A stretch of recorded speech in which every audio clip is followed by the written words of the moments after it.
I'm a senior fellow at AEI and one of the editors of the Free Inquiry Papers. Now, the first thing I should say, and it's probably obvious, is that this book was written well before the confrontations erupted between major universities and the Trump administration over curricula, DEI, anti-Semitism. But I should also say that while many of the contributors very much share concerns that the administration may be in some ways acting too abruptly, maybe too expansively, still the extent to which its efforts may further expose the constraints, the ideological constraints on academic freedom, the greater its value. And these constraints on scholarship and expression are enumerated in the Free Inquiry Papers. Across 20 chapters, we have experts who have written, scholars in law, psychology, medicine, hard science, social science, business, and political science. It's exhaustive. So to discuss this unprecedented moment that we're in, I have a distinguished panel to describe their own experiences in the universities, what they think needs to change, and the sense of what might emerge from this current political transformation. So with that, I will welcome Michael Powell. He's an editor at The Atlantic, where you can find his political and cultural commentary, and he previously won a Pulitzer Prize for team coverage of the fall of Governor Eliot Spitzer, which seems like innocent times, doesn't it? And he will moderate a panel starting with Professor Robert Maranto, who holds a 21st century chair in leadership at the Department of Education Reform at the University of Arkansas. He is the author or co-author of several books, including The Politically Correct University, that was published by AEI Press prophetically many years ago. Then Lee Jussum is a professor of psychology at Rutgers. He studies stereotypes, prejudice, and political radicalization. Lee is one of these psychologists whose fascinating articles you often find summarized the next day on that MSNBC website that comes up. The last one was, for example, how anti-racism training actually inspires greater suspicion towards those of other races. Along with Robert and Lee, the fourth editor, there are four of us, is Catherine Salmon, who's here. She's an evolutionary psychologist and professor at the University of Redlands. Third panelist is Jonathan Rauch, contributing writer at The Atlantic and a senior fellow in governance studies at Brookings, and author most prominently of the acclaimed 2021 book. Not that your current book is very prominent as well, but is relevant to this panel. It's called The Constitution of Knowledge in Defense of Truth. And finally, Aaron Sager, professor of law at Fordham University, a much celebrated teacher of administrative and regulatory law, has a PhD as well in the School of Public and International Affairs at Princeton. For our book, he wrote about institutional neutrality. And I'm going to turn it over to Michael. Thank you. Thank you very much. It's a great pleasure to be here. And what I'd like to do, if we could, is just if each of you would give a thumbnail of kind of your work. And of course, I'm asking you to boil it down in no doubt terrible ways, to 3 to 5 minutes, and just give a sense of where your work went. So why don't we start with Lee and... Okay, well, thank you. It is a pleasure to be here, and I'm really grateful for AEI for sponsoring both the event and the book. I mean, it's absolutely great. I have 2 chapters. I'm going to try and keep it under 5 minutes. Yes, I know you do. Yes, that's true. Here we go. Okay, so the first one is titled Lysenkoism Then and Now, A Cautionary Tale of Censorious Social Norms. Catherine Salmon, who's over there somewhere, yeah, there you go, is actually the lead author and did the heavy lifting on this chapter. And I'm going to give like a very brief synopsis of the chapter. So, apparently, lots of people seem to believe that science is, not just should be, but is free of political and ideological contamination. But those who know anything about the history of science know that that's not true. In this paper, we do 2 things. First, we retell the story of Lysenko. He was a Soviet, and really, I'm talking, so I need scare quotes, right? He was a Soviet scientist who believed really delusional things about genetics, gained Stalin's favor, suppressed, jailed, and sentenced to death scientists who opposed him, and who eventually oversaw agricultural policies that led to mass starvation and mass death, both in the Soviet Union and in Mao's China. Okay, so that's the Lysenko. And then we highlight what we call or refer to as modern echoes of Lysenkoism. So, we don't have mass starvation, we don't have a gulag or death camps or anything like that. But this is what we do have. We in this chapter, we go through a couple of cases really that are emblematic of much more serious problems of scholars being punished for wrongthink, for pissing people off, basically. I'm only going to tell one of those stories. It was Bruce Gilley. Bruce Gilley published a paper arguing that in many places, colonialism actually improved the quality of life for most of the locals. And I'm not a historian of colonialism. I'm not really here to evaluate it on its merits, but part of his argument was, for example, people vote with their feet. So where there were colonial administrations, lots of the indigenous people would move in, he argues, because life was manifestly better. That was the type of argument. This paper was mobbed, denounced. Tens of thousands of people were calling for it to be retracted. They eventually received what he called credible death threats and withdrew the paper. There are other examples also. The other type of thing we review in this chapter is what we think is the very Lysenko-like case of a major professional academic organization requiring DEI statements, that is diversity, equity, and inclusion statements, as a necessary condition when proposing to present social science research at their conference. Now, this is completely legal because they're a private organization. They can require anything they want. They can require you to testify that Tesla is the best car on Earth or the worst car on Earth. They can do whatever the hell they want. I got into it a bit in public with the president of this organization who argued, well, this is just, this is just mere opposition to racism. So everybody should be on board with this, which is ridiculous, first place, for a scientific presentation, whether your position on racism is completely irrelevant, unless you're studying racism in some way, which I do, but it's a whole other topic. But it was really outright ignorant because at the time, shortly before we had this back and forth, there was a very major review in psychology finding that the people least likely to engage in discrimination are those who emphasize merit, as opposed to, for example, multiculturalism. The effect was big. It was really an amazing thing. And so, these DEI statements function both as compelled speech, that is, at least if you write it, that is because really, the way you write a DI statement is as a sort of testament to your commitment to progressive positions about things like diversity, equity, and inclusion. Or it's censorship for those who are unwilling to comply, because if you can't comply, now you can't present at the conference. Before I knew about the review, I wrote in my back and forth with her, if I include as my DEI statement, my lab is transcendently anti-racist because we only admit people based on merit. How do you think that would fare at your organization? She didn't answer that question. Okay. The second paper is titled Why Social Justice Requires Free Inquiry.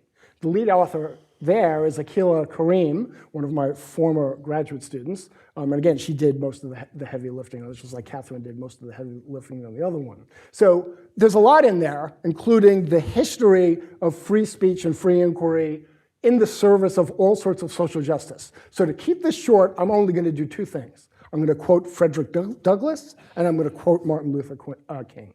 First, Frederick Douglass. Liberty is meaningless where the right to utter one's thoughts and opinions has ceased to exist. That, of all rights, is the dread of tyrants. It is the right which they first of all strike down.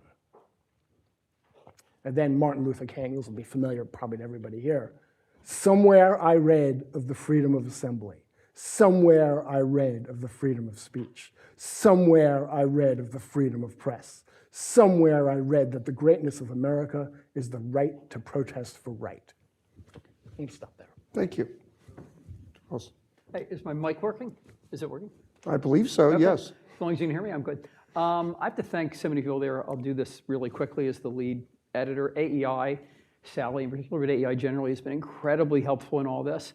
I want to give a shout out to Greg Lukianoff in the audience. Raise your hand, the president of the Foundation for Individual Rights and Expression, which has been incredibly helpful. And also you and Sean Stevens contributed, and your collaborators contributed 2 excellent chapters to the book. I forgot to thank in the book Nigel Ashford at the Institute for Humane Studies, who was extremely helpful early on in this project. It's gone on for 4 years now, in providing a small grant, which helped us get some really interesting people involved.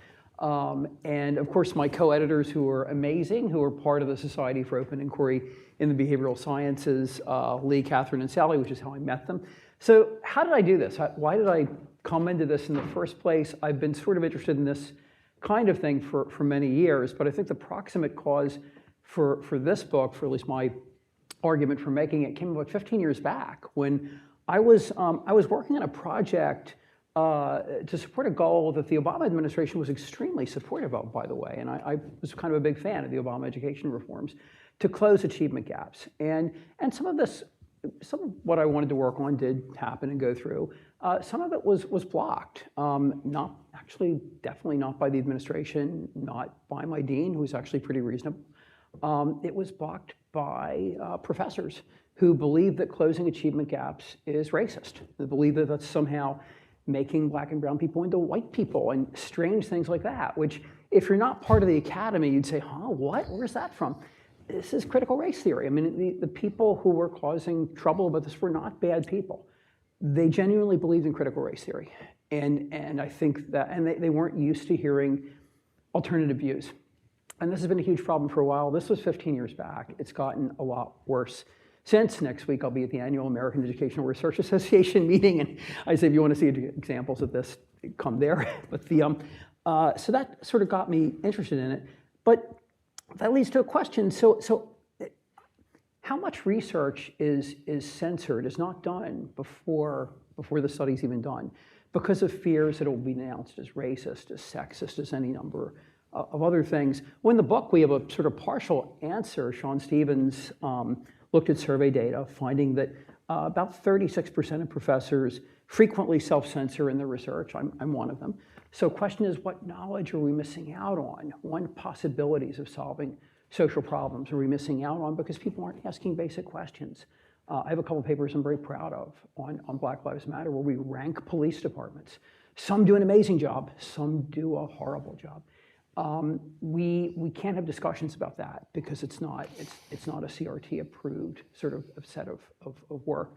At least it's very hard to have those discussions, and it shouldn't be. So although I dislike some of the current administration's approaches to reforming academia, I do think they offer a real opportunity for strengthening free speech, for strengthening free inquiry, and here's why.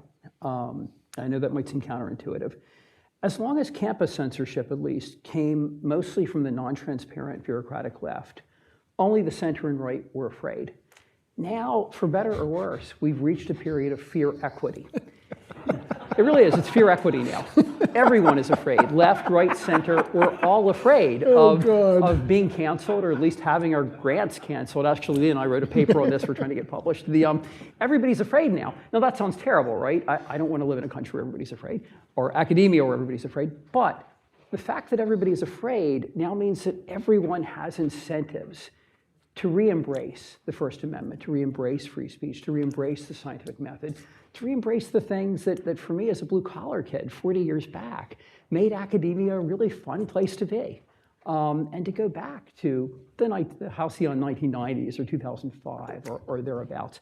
Everybody has incentives for change now. And that to me means that the change is possible in a way that it hasn't been perhaps in a generation, and it might not come again in a generation. So our book, The Free Inquiry Papers, first it establishes that free speech and free inquiry are essential for both science and democracy, and are threatened as never before in most of our lifetimes.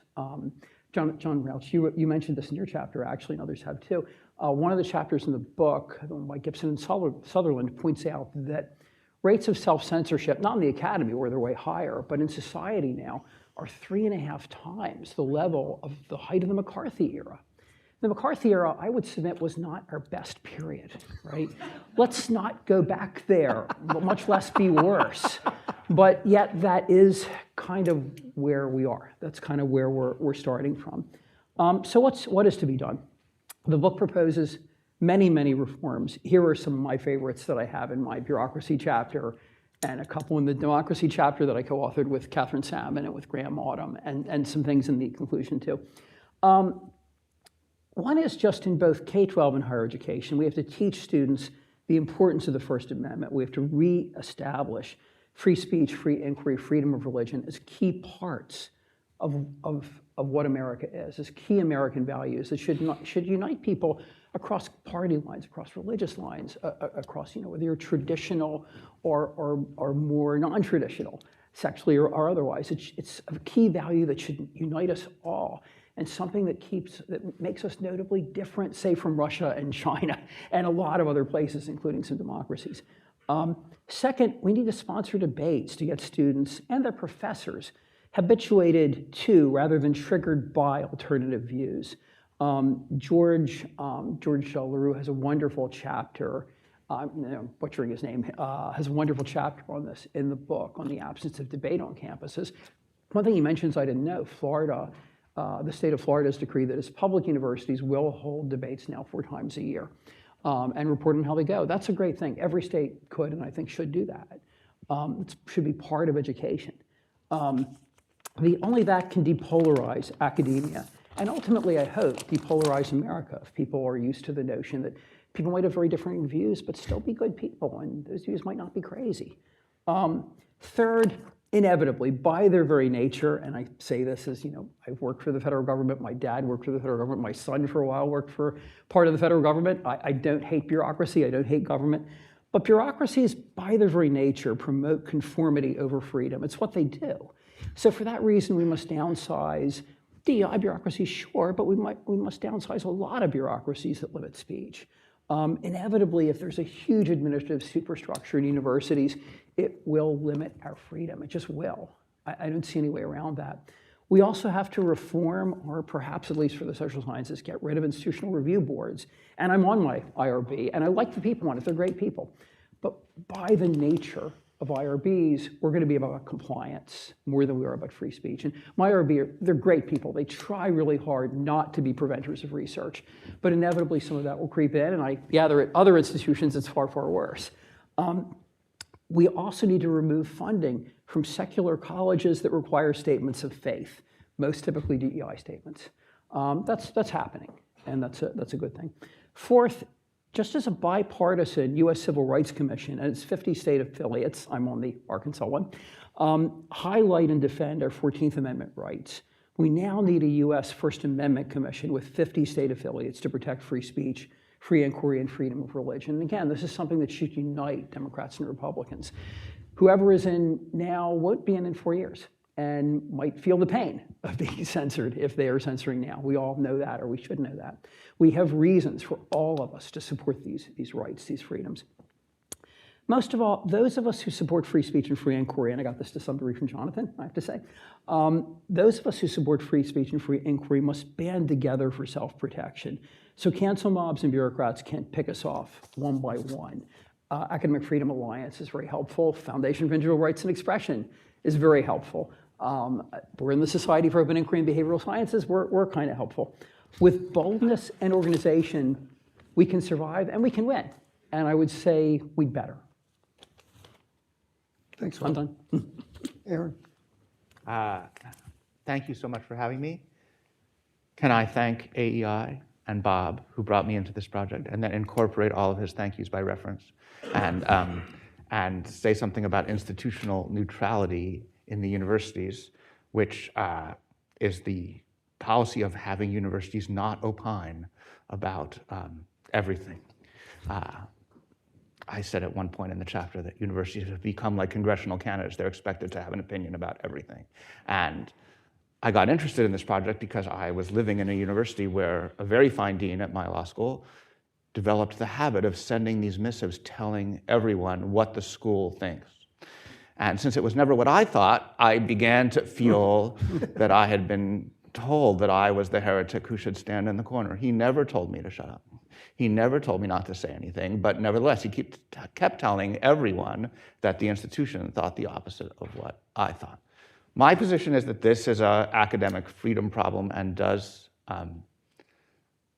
interfere with the pursuit of ideas in a way that it absolutely does not when my colleague next door to me says the same things at the same volume, because they're not in charge, and that the people in charge have to adopt a policy of restraint. The first draft of this chapter went into the editors when this was not a popular view.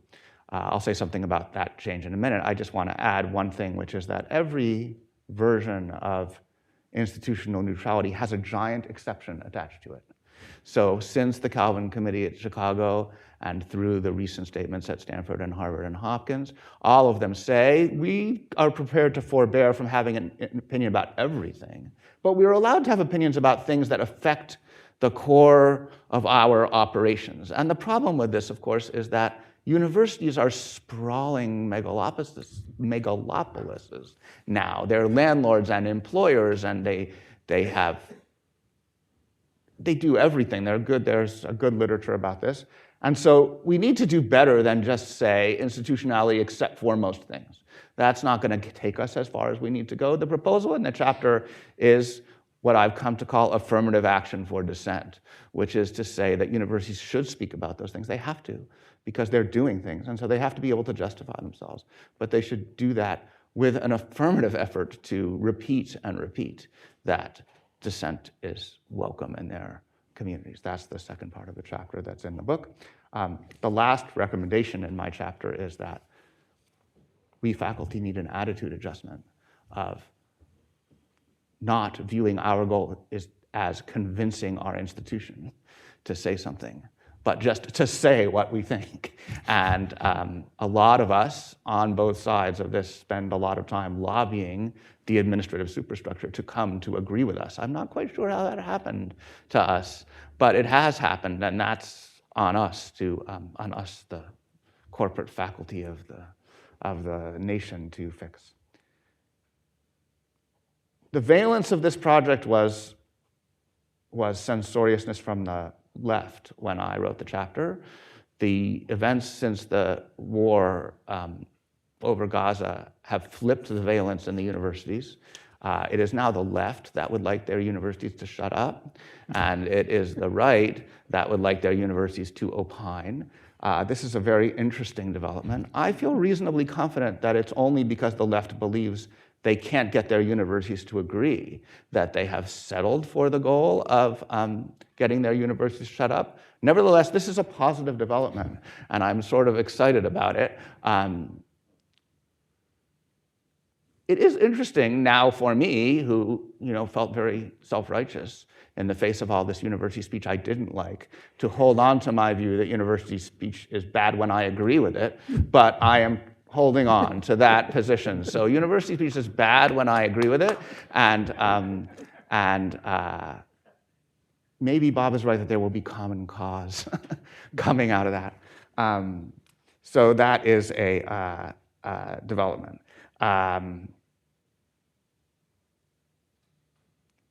Unlike Bob, I think I have nothing nice to say about the current administration's approach to university speech. I say in the chapter, more prophetically than I would have liked, that the only thing worse than institutional speech is externally imposed restrictions on institutional speech. And I maintain that we're not getting closer to equity in this situation, but we're getting closer to political control. This has to be bad. And I think it ought to be fought. It does create very interesting puzzles for the institutional neutrality position.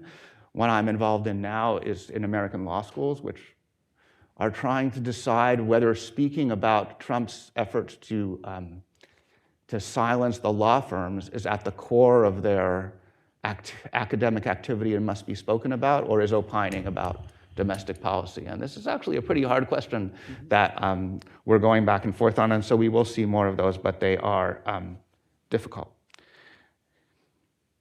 It is very striking that there's now a bandwagon for institutional neutrality. Heterodox Academy just put out a report. I brought you the numbers this morning. 148 institutions with 2.6 million students have adopted some kind of policy of institutional neutrality in the past couple of years. That's a lot. It's really a very fast development. It's because of the war, but still, we can be pleased about it. And we are now in a position where this has become not a modal policy, but maybe even getting close. There's also been a very interesting reaction, and one thing that I think is very helpful is we're seeing now defenses of institutional non-neutrality that make the effort to spell out why university leaders think it's appropriate for them to opine about foreign and domestic policy. President Salovey Emeritus, president of Yale, has written that institutional neutrality is bad for a bunch of reasons, the most interesting of which is it's his job to be the thought leader for the country.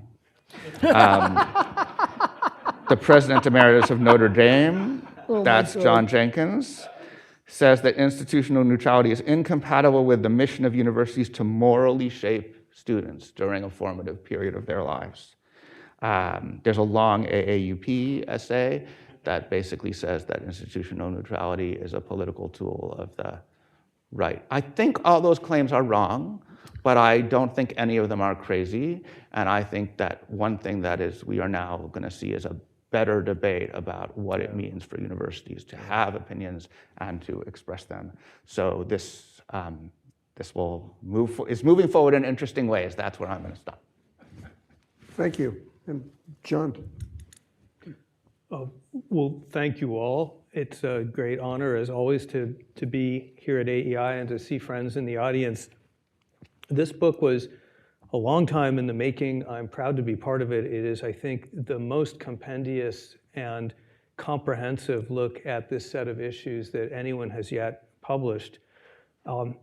It was originally scheduled, I think, to be issued about 6 months ago. And was delayed for various reasons, and I'm very happy that it was delayed because suddenly it finds itself far more relevant and topical than we ever expected. The public respect for and support for higher education has fallen like a concrete brick over the past 5 to 10 years. It's just collapsed. A lot of that, most of it is Republicans, but a lot of it's also independents and even some Democrats. A lot of colleges and universities chose to ignore that for as long as they can. But now that they are facing a full frontal assault from the Trump administration, one which seems to observe few, if any, bounds of constitutional or legal propriety, it has finally reached the attention of a lot of universities that in order to regain credibility and win that fight, they are going to have to restore some of their commitment to their original mission. And that includes, of course, viewpoint diversity, free speech, and an unchilled environment. And for those universities that are wondering what the user manual looks like to begin solving these problems and really working on them instead of just issuing a press release, this book is the instruction manual. It could not, therefore, have hit at a better time. My chapter is called The Constitution of Knowledge, which is also the subject of my book. And it makes 3 points. The first is that we have seen a change in the 30 plus years that I've been writing and thinking about this issue from an environment in which the main problem at universities was formalistic in the form of speech codes and other rules and regulations to one in which the problem has become increasingly social. As I put it in the book, the biggest problem facing free thought and inquiry is not censorship, but censure and closure. It's a social problem, people worried about being canceled on campus, no one eating lunch with them, being shot down on social media, being harassed in various ways by bureaucrats and so forth. And this is a much harder problem to solve than the old-fashioned problem of a speech code, which at least in a public university could often be knocked down with an appeal to the courts. The second point that I make in the article is that free speech is necessary but not sufficient. And if we think of what we're talking about simply as free speech, we fail to understand the nature of what it is that we are trying to defend at universities. I call that the constitution of knowledge, by which I mean a whole system of rules, norms, and institutions that channel debate and inquiry in constructive directions. And that's very, very hard to do. It involves years of training if you're a scientist, or for that matter, a journalist, or for that matter, a sociologist. You have to learn how to adduce evidence, what that is, develop expertise, learn how to structure an article, and so forth. And this is how we get knowledge. So it is not only the freedom, it is also the structure, and both have been corrupted over the past several decades. The third point I make is, okay, so what is it that we are then defending specifically? I argue that there are three pillars of the constitution of knowledge, and all of them need work. The first is, of course, the freedom to inquire and speak. Everyone talks about that one all the time, and it's the easiest one to speak of and to conceive of. But the second, at least as important, is the discipline of fact. You don't get to make stuff up. You don't need to get to prejudge your conclusion and then try to cherry pick evidence around it. You don't get to do p-hacking, and you don't get to rule out results that just because you don't like them. You don't get to disqualify people because of their race or sex or point of view. You got to follow the rules, and those rules have to be fact-driven and fact-based, and that's very difficult. The third is viewpoint diversity. A room in which everyone shares the same basic assumptions and does not question those assumptions is a room in which mistakes will be made and learning will not occur.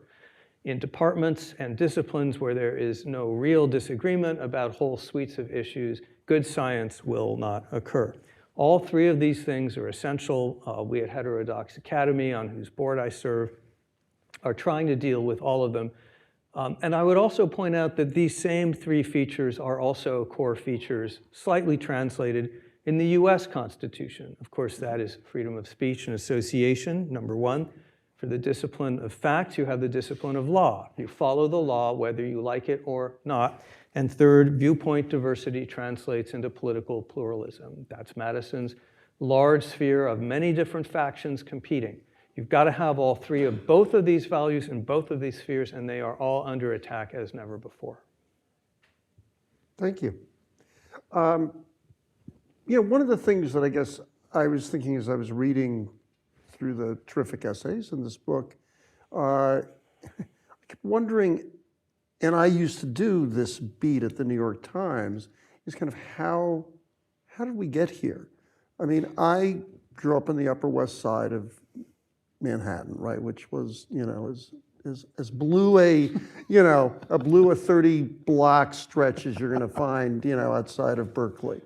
And I remember, as a teenager, it was the ACLU, the old ACLU, was really, that notion of kind of just that you stood up for speech, whether it was Nazis marching or communists or whatever. These were, I felt almost like holy writ. For a good part of liberal society. So what happened? How did that, where did that go? And I want to start with you, Lee. Just, what happened? Yeah, well, so I don't know if this is a complete answer, but Sure. There's an empirical answer to at least some of it. The universities have been slowly shifting left for a very long time. When there was more pluralism, it was easier for ideas to be expressed. 40, 50, 60 years ago, universities leaned left then, it was 2-to-1, 3-to-1, Sure. Whereas now, so my former student, Nate Honeycutt, who actually works for FIRE, is a research scientist there, for his dissertation, did 2 national surveys, one of faculty, one of graduate students. The sample size was like 1,900 for both faculty and students, graduate students.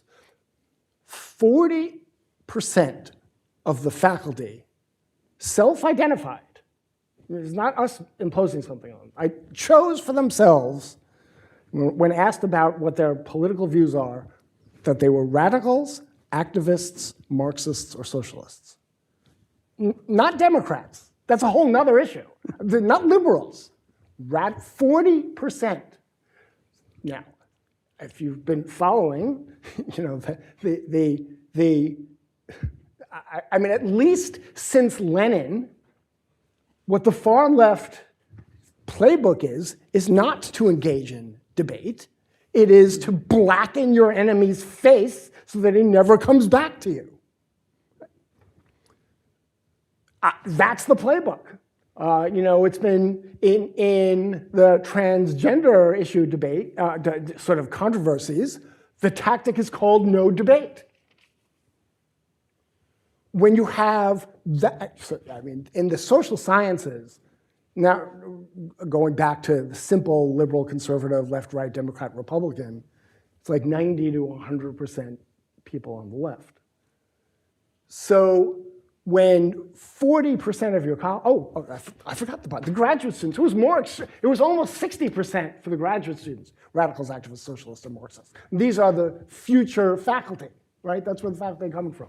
So when you have it's not just left. I mean, the skew of academia now is extreme left in two senses. The skew is extremely left. And the prevalence of people on the far left is also extreme. The comparable numbers in the country for people on the extreme left are typically in the single digits. Depends on the survey, 6%, 8%, something like that. So, you know, it wasn't you didn't have 40% extreme leftists in 1960 or 1970 or even 1980. So that's a big part. It may not be the whole story, but that is a big part of it. And people are intimidated. This helps explain some of the self-censorship. Because who wants to put their career, if you're an academic, right? Academia is, for the most part, a social reputational system. How do you succeed? People say you're smart. How do you get published? People say your paper is good. How do you get a grant? People say your proposal is good.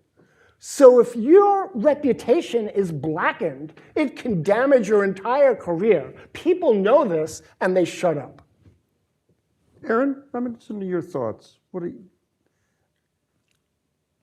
I mean, I guess I would just interject one thought there is, on that Upper West Side that I'm talking about, there were a lot of people who identified themselves as primarily liberals at that time, but also leftists, but who also saw free speech as a holy of holies, right? So I wonder, what are your thoughts on what happened? I think my first thought is that we are not lost, that there are still, and I think part of this is that as unbelievable as it is, the law schools are a little better. And that's my primary professional context, but we have, partly because we are the grease of the capitalist system, right? And so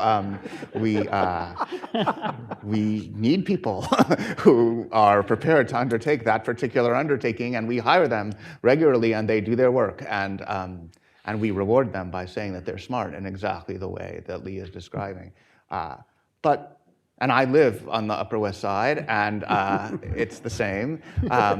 But in my very left-leaning, there are military historians doing military history, and there are a lot of people whose grants have been canceled in the last 3 months who are doing things which are not living in this world of self-censorship. They're doing their work. And so I think all of that is happening.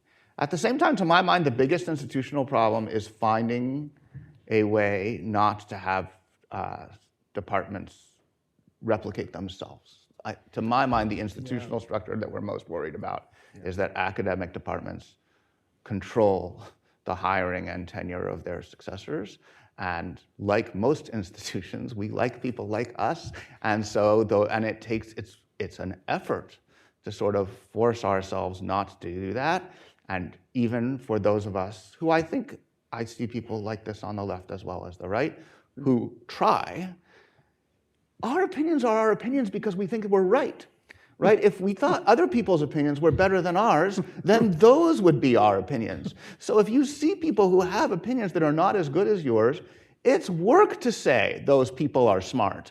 It's in some ways in tension with what you believe to be the truth. To say, oh, this person over here who thinks all of these things that I think are wrong, it's just as smart as me. And therefore, we need a different institutional corrective to the system that Lee has described, which I agree with, which is we need a different kind of checks and balances system. And the candidate reforms are not great at this point. One of them is Washington, which is a terrible, a self-evidently worse way of doing it than we do it now. And the other is some kind of bureaucratic institutional control over the lives of departments, which Bob has just explained why that's a terrible idea. So I don't know, but it is clear to me that a lot of what is happening is this claim, this person is smart, this person is right, has resulted in a path-dependent reinforcement, and things get worse and worse in that direction. We need some kind of corrective to it. Thank you. Bob, I was interested, you mentioned that you had found yourself self-censoring at points. Would you tell me a little more about that? No, I don't mean this to put you on the spot, but rather, I think everybody feels this. I mean, in journalism world, that also plays out. And I'm interested, kind of what those pressures are. You're clearly somebody who thinks in a heterodox way, is not afraid of thinking in a heterodox way. So I'm interested in your thoughts. I don't know how to answer that. The academic professions, I'm involved somewhat in two major professional associations, and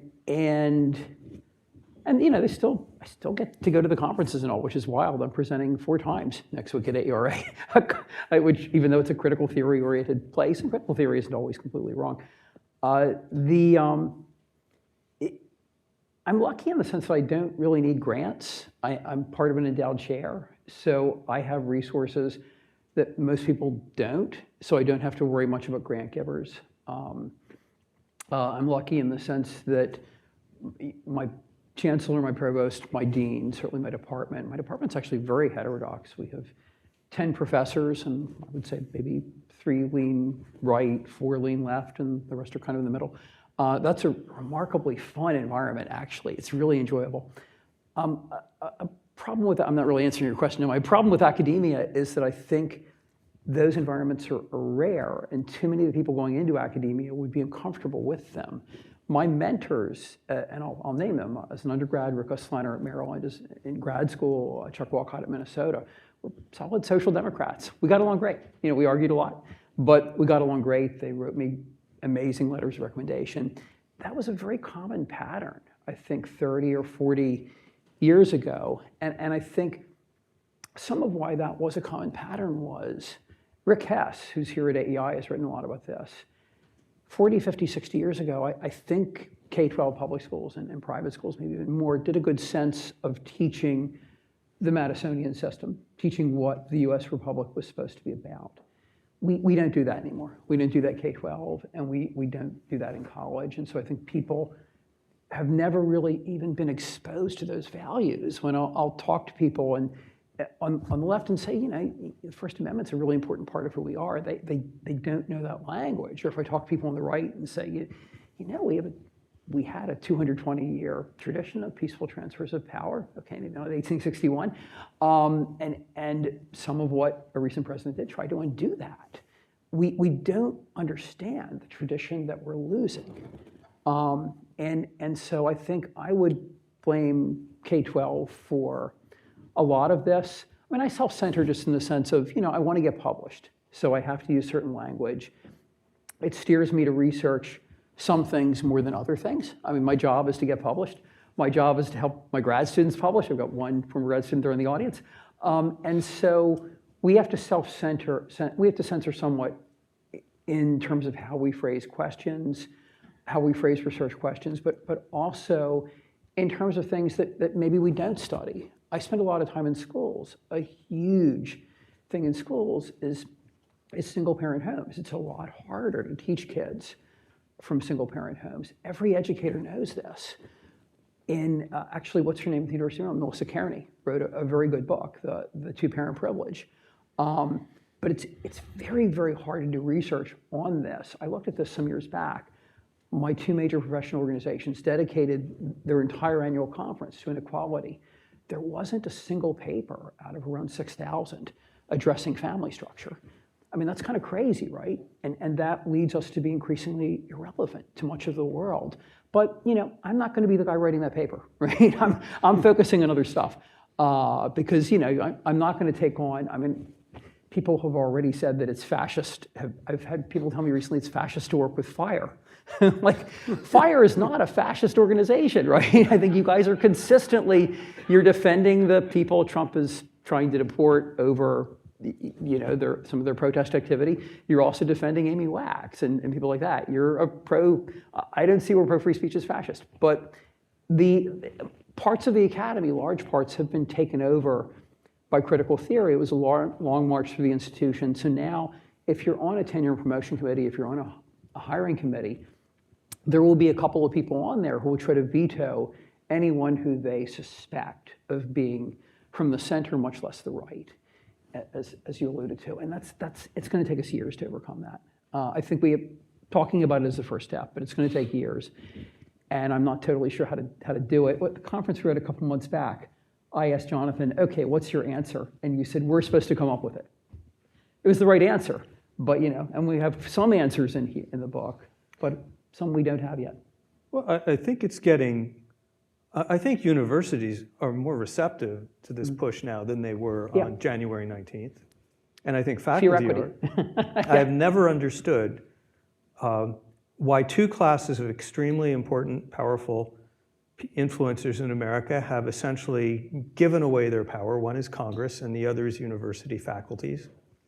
I know, full tenured professors who've been called in for examinations on the basis of a silly student complaint to a 4-hour cross-examination by a mid-level HR bureaucrat. That should never be happening.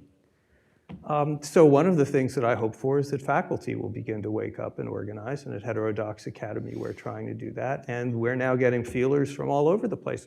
Okay, what do we do? We weren't listening, now we're interested, what do we do? Why weren't they listening? I would refer you to my academic colleagues for that, Okay. or our friend Greg in the audience. Well, let me ask you. Because I have never understood why they weren't listening. I should say just very quickly, right before I left the Times, I had a conversation with Orlando Patterson, the esteemed Harvard historian and sociologist, and we were talking about work he's doing in Jamaica with the Jamaican government, with Jamaican academics around violence in Jamaica. Jamaica is one of the most violent places in the Western Hemisphere.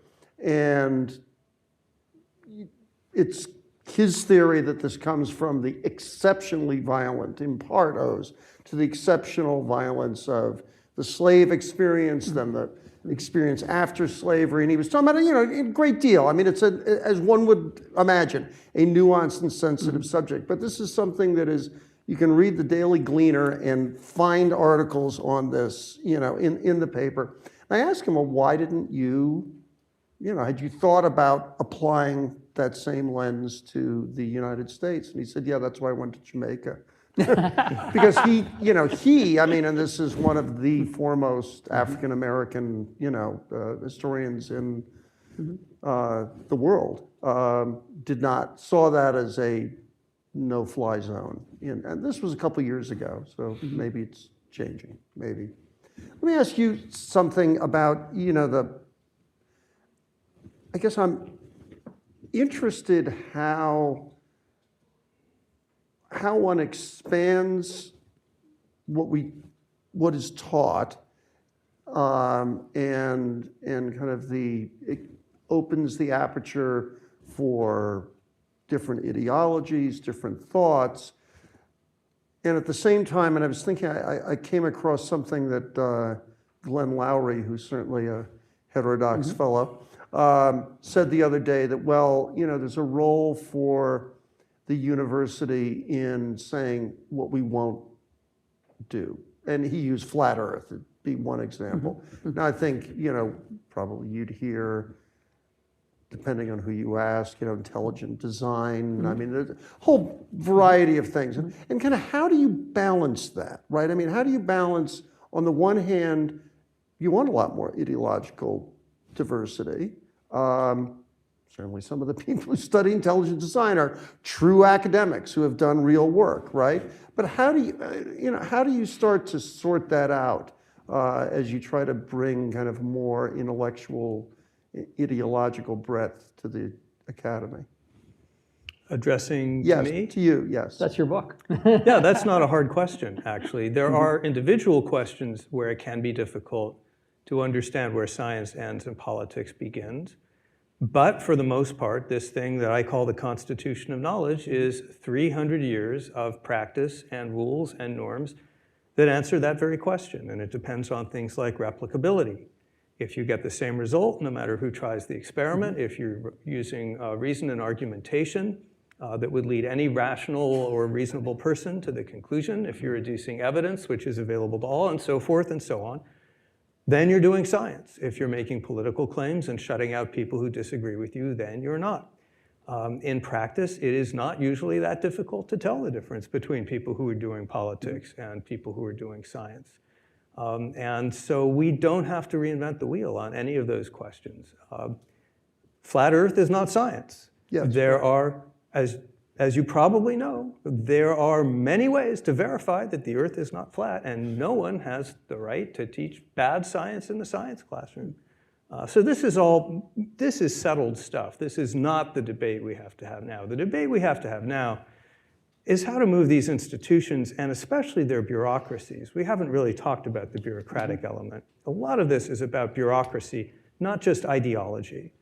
It'll sound from conservative critics as if it's all about woke socialists all the time. Most professors are not woke socialists. Most are there to do the work and train the graduate students, but you've got this layering on of bureaucracies with lots of other priorities, including the General Counsel's office and the Student Life and Wellness office, and you've got, of course, the DEI office, and you've got layer upon layer, and all of those are bending the university's time and attention, money away from the pursuit of knowledge. So that's an issue too. Well, Let me go jump ahead, in there?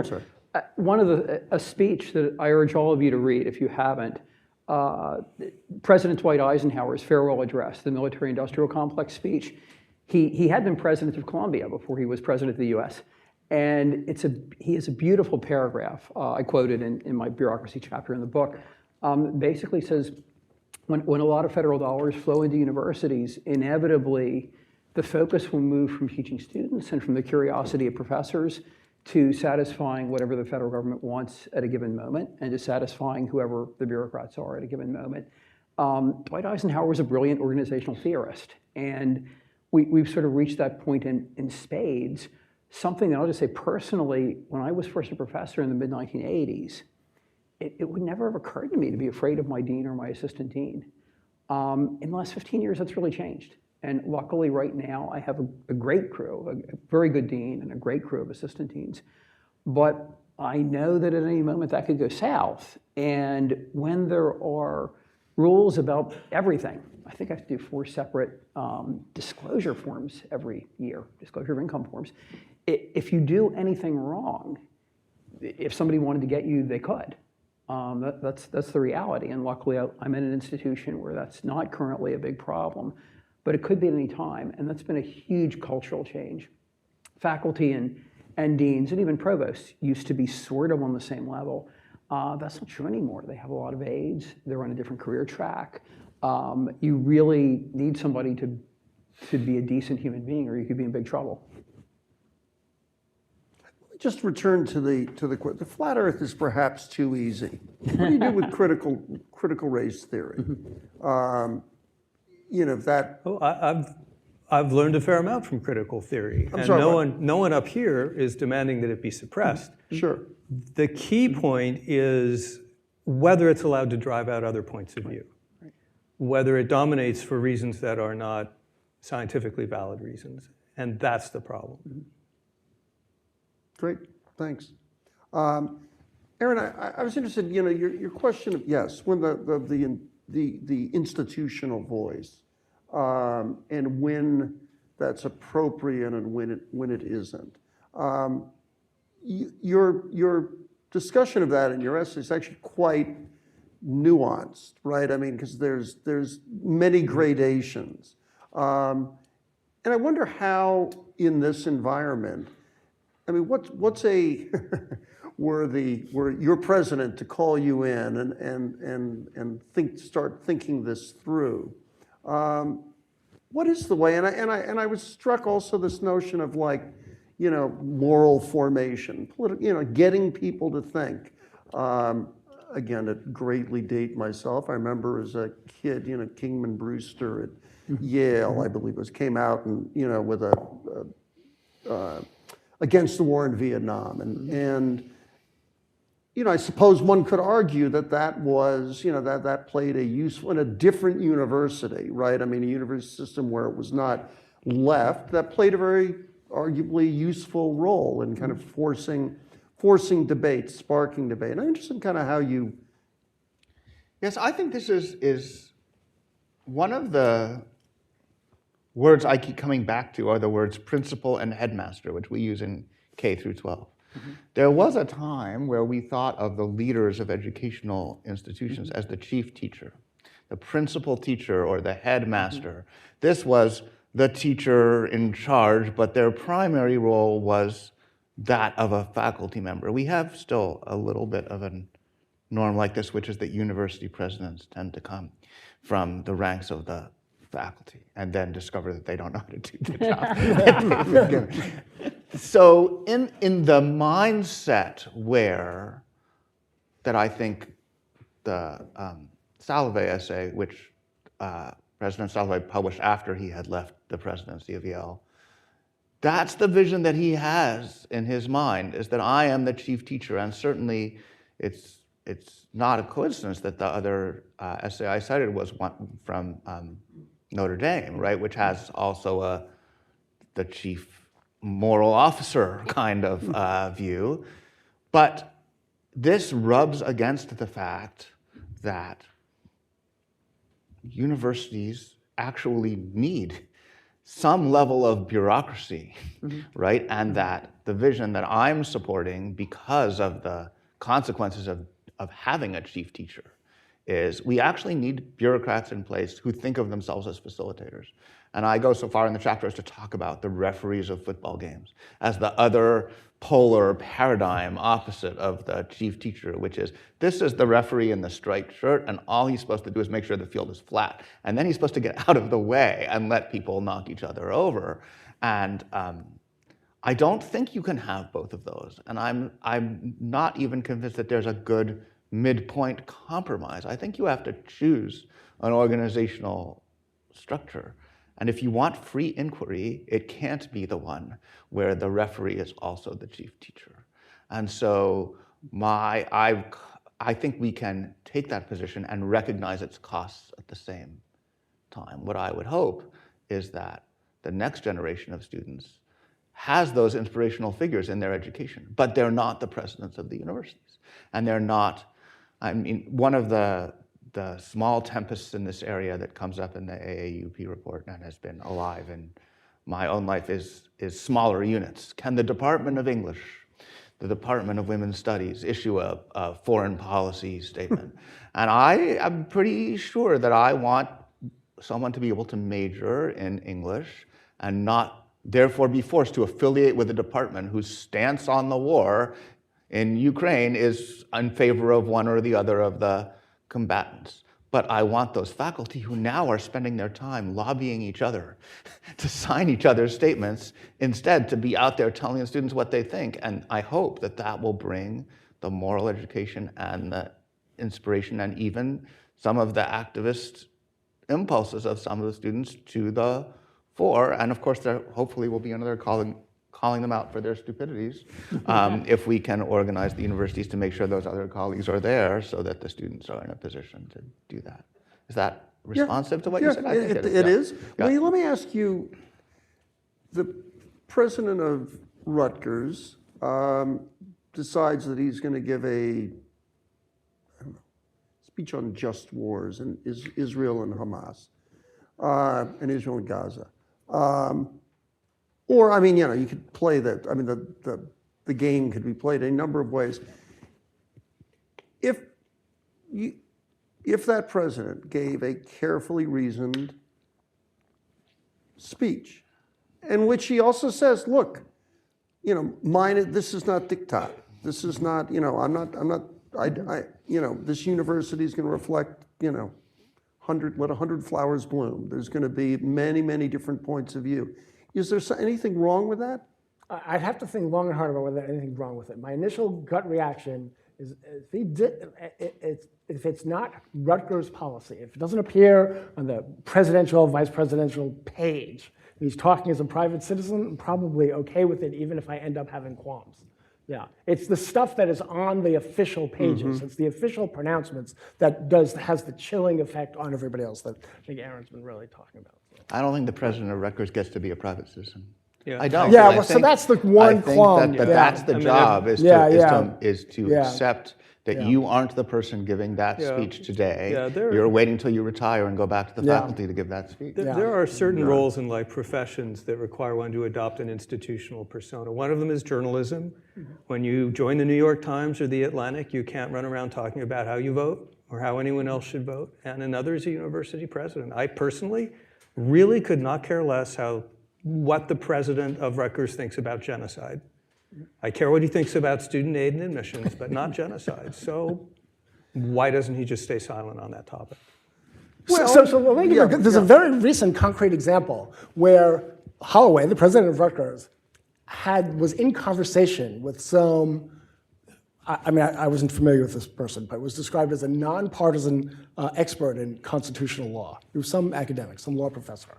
And it was a very interesting conversation because the key question in this conversation was, has Trump instigated a constitutional crisis? And the expert, whose name I don't remember, and I'm not a lawyer or law professor, his point was, there's no constitutional crisis until Trump disobeys a direct instruction from the Supreme Court. And that was a very interesting comment. And that was a worthwhile conversation, I think. Let me ask you, one of your wonderful essays, and I apologize, I don't remember offhand, which quoted Rushdie, and he was, I think, talking about that, that the importance of speech, but that also offensive speech is part of free speech and free expression. And I wonder how does a university balance that? I mean, are there, how do you recognize when you've hit the event horizon and you've gone over it? Wait, could you just clarify the question? Is it how do they handle it or how should they handle it? Well, both. Actually, no, very good. Yes, very good. So I'll take both. I'll be greedy. I'm just going to copy Greg Lukianoff, which is there are. But I'm a fascist. Yeah, I guess I'm quoting fascist. What can I say? You have speech can strain to harassment, and you need rules to clarify when that happens. And hopefully, when people are freshmen, first years, have some training on the differences between them. But unless it's harassment, you give it a pretty wide berth. Now, how you define harassment might vary somewhat based on the institution. By the way, something interesting about your data, I'm crunching a bunch of it now. I'm very fond of Catholic education, although I'm not Catholic. I taught at a Catholic college for a while. Catholic schools don't do very well. I think they have that tension that they maybe could handle a bit better. But I think there are going to be reasonable differences about how to divide harassment from normal free speech. And I think when you're not sure, you bring in people from FIRE and places like that, and you talk about it, and you figure out what works for you. I saw a great speech once by the president of the University of Richmond at the time, Ron, oh gosh, I can't remember his name. I think it was here at AEI, actually. And he said they didn't adopt the Chicago statement. They spent a year developing their own. So they wanted to do something like that, but every institution is different. And you have to figure out how yours is going to be. But I think you need to have those discussions, and you need to have, in this from teaching at Villanova for a while, they have the preferential option for the poor. You sort of, when you're not sure, you go with what will help the poor. When you're not sure at a university, you go with what will encourage free speech and free inquiry in those judgment calls. And there aren't always hard and fast rules. Can I kind of slightly disagree and say that as similar to the point I made about real science versus non-science, we don't have to reinvent the wheel here, actually. There's a pretty good standard. It's called the First Amendment. I agree it does not apply as a matter of law to private colleges, but we have a stable, well-understood, capacious system of rules for distinguishing, for example, harassment from disagreement. And I would guess probably 90%, 95% of the disputes that arrive on campus could be resolved by applying that template. Was this targeted harassment as an individual? Was it a true threat? Was it defamatory? Was it securities fraud? But these are things that are known and not that hard to establish. And if a college, if a private college says, the First Amendment is too much, it allows too much, then there's another definition out there, which I don't like as much, but is still pretty good. And that's the European human rights definition. It makes more exceptions for hate speech. It's, it's less capacious, but it's a lot better than universities sitting down from scratch, case by case, and trying to decide what the standard is going to be, only to discover that one case later, they've got to apply a different standard. And that's what's been going on for the most part for the last 35, 40 years. Let me add to that, having spent most of my life in universities, but doing a little bit of work with police too. Police actually know how to do investigations and actually tend to know how to apply the law. Educators were really bad at that. We're really good at witch hunts and we're really good at cover-ups. But we're not. We're really bad at doing investigations, and You're we're not really self-censoring bad at enough applying here. the law. God. That's why You're not self-censoring enough here. I'm not self-censoring. I was That's also C-SPAN over there. yeah, I know. I was also on a school board for 5 years, so yeah, I've seen a lot. Yeah. But it is true culturally. I mean, maybe it's only as a lawyer that I don't think the law is as clean as you do, Jonathan. And I think that sitting around case by case is what we do in the First Amendment context. No, because most cases never get to court because it's obvious. And I think only the hard ones get to court, and that's a very small fraction of the total. But I also think that that's true on campus. Correct. And so many cases don't get to court. I used to tell my dean at the last year, anti-Semitism should be allowed on this campus. Like that was my solution to many of his problems, is go, embrace the hate speech and don't try, even though the law was outside of that. But I do think that this is part of why I'm so unhappy in our current political moment, is that with the lawyer half of my brain, which I cannot cut off, the possibility of external sanction means that the harassment rules take precedence. Like if you're reasonably risk averse and harassment is unlawful, but free speech is just your goal, then is your internal goal, and that's what the law is supposed to do, is constrain the private agendas of institutions to make sure that they obey the broader rules, and we get over enforcement, which I think is closer to the problem than witch hunts. It's risk aversion and compliance mentalities, and all of those things are reasonable. We just have not found a way to find the corrective. We're going to move in a couple minutes to questions from the audience, but I wanted to just quickly deal with the question of solutions. Kind of what do we do here? And there's been a lot of talk about the ideological monoculture in many departments. But I wonder, how do you take, whatever, interested in your thoughts and kind of how you go about that. I mean, is that something the university directs? Is that something, I mean, how do you go about starting to tackle that?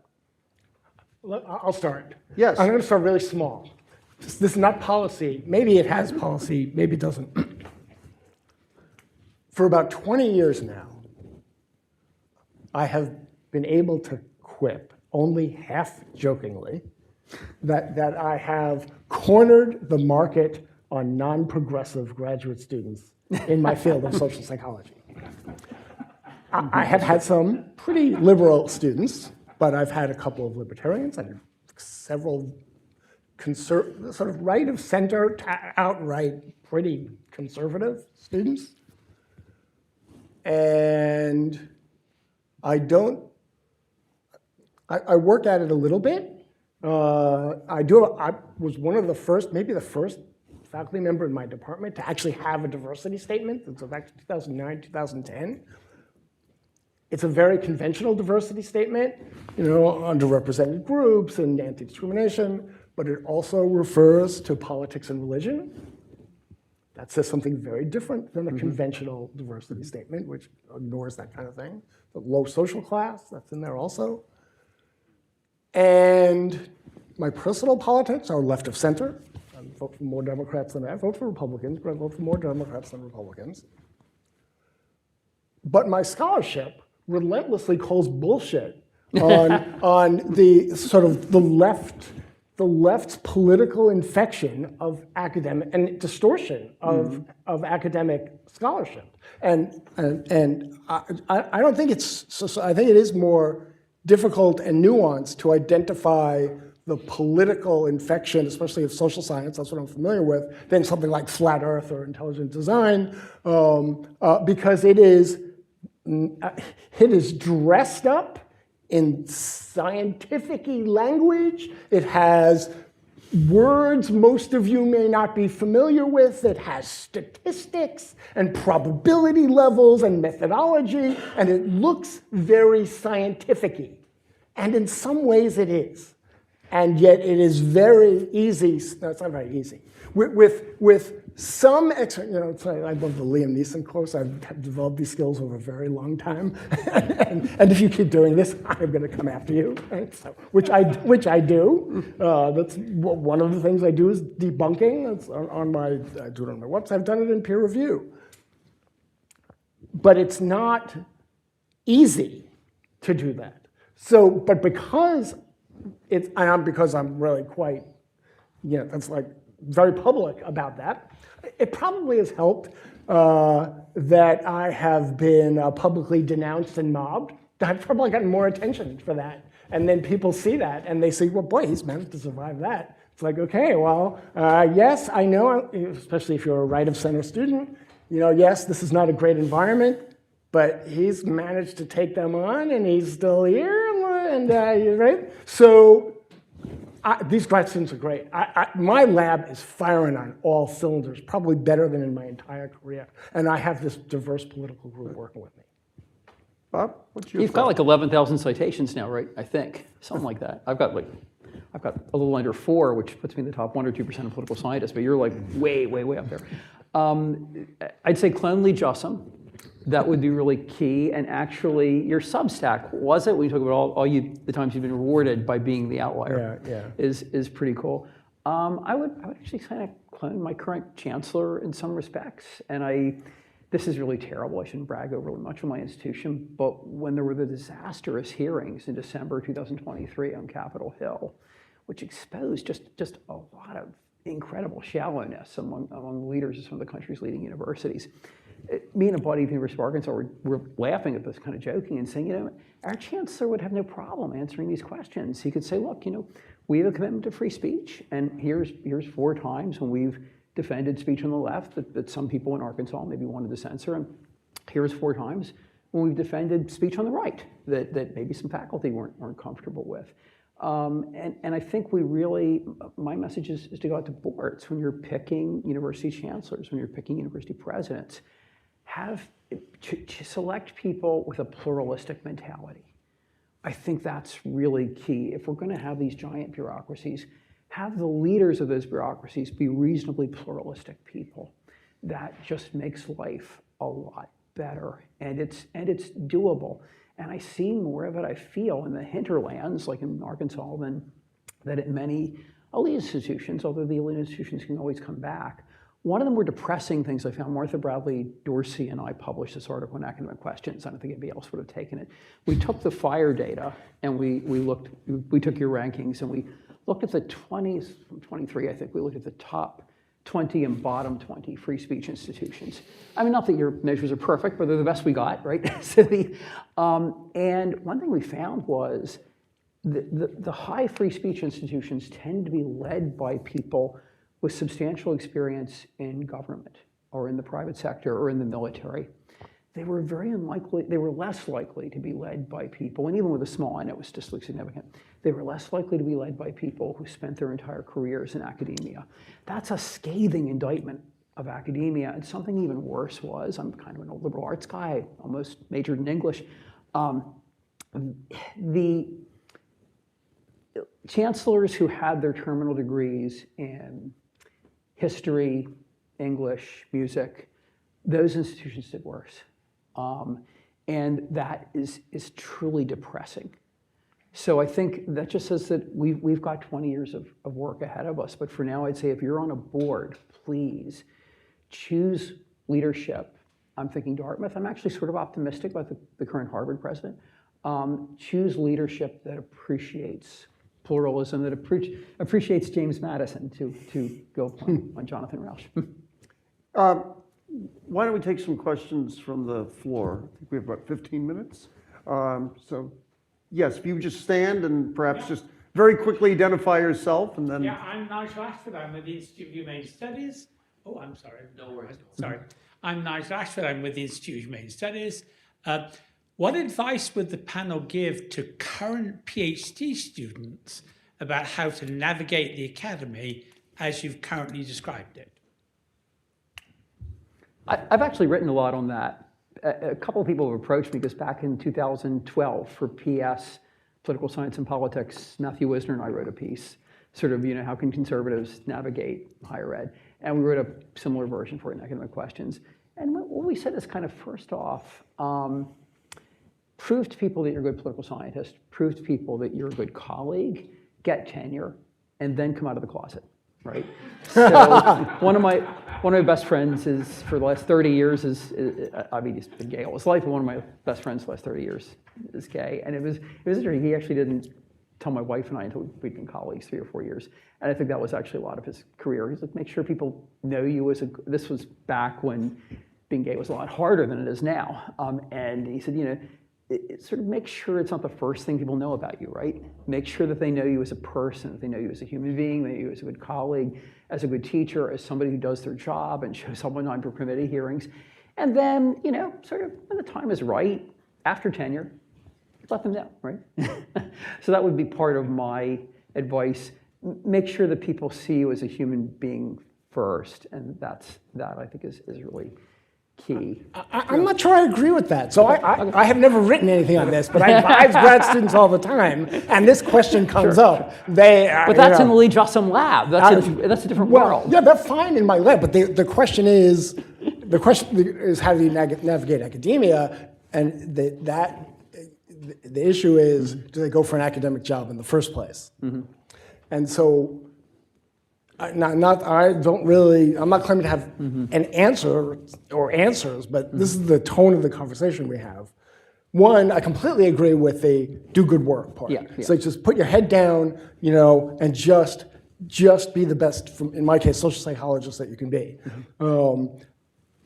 But given their background and the kind of things they're interested in, even if they're not, flagrant about their personal politics, our work is more likely to be counter-narrative than the rest of the stuff. So people are going to see that the biggest relationships we're finding, for example, with endorsement of undemocratic behaviors, is with left-wing authoritarianism. This is true. We just actually got that. That could change quickly, but yeah.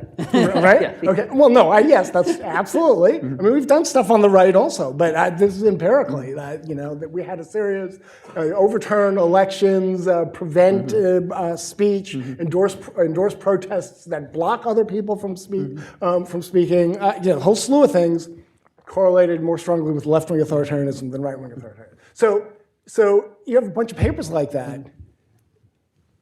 Even if it doesn't flip the tripwire when you apply for an academic job of, oh, this person is probably, they're not going to fit in here because they're not progressive. Even if it's like, it's not that interesting work. This is, everyone knows the worst, everyone knows that the real problem is with the right and that, the stuff with left-wing authority is just not that interesting. And, what we really need is people studying fascism if we're going to study this at all. Right? I mean, that's kind of how that goes. So what do you do? What do you do? I'm going to put here. Second, we know that at least over the last 15 years, academia has pretty much created a hostile environment for anyone who is not out and out progressive. Now that may be changing now with all this sort of, maybe, that remains to be seen. The book is out on that still. And it varies from place to place, but yeah. It does vary from place to place. So, do you really want a job where you're going to walk into a hostile environment? That's another question you have to be able to answer. But, and this may be the answer, and this is the part where I'm not so sure I agree with keeping your mouth shut till after tenure. You do what you do it well. It has always been the case, at least for my entire career, it's always been the case that no matter how good you are, you can't just walk into, pick and choose an academic job. There might be 50 or 100 jobs that are out there that you apply for, and you're lucky if you get 4 or 5 interviews. Like 1 out of 1,000 people might get more than that.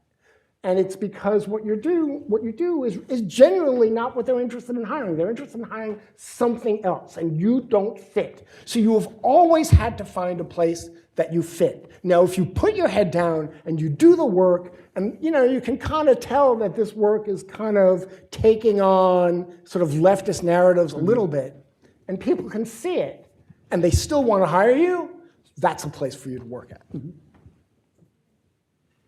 Yes, sir. There's also one behind the podium that you may not be able to see. Hi, I'm George Lanou. George, I got your name wrong.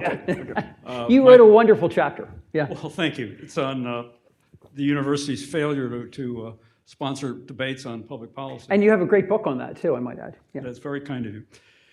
I'd like to ask a different kind of question. Professor Emeritus taught constitutional law for almost 5 decades. Where?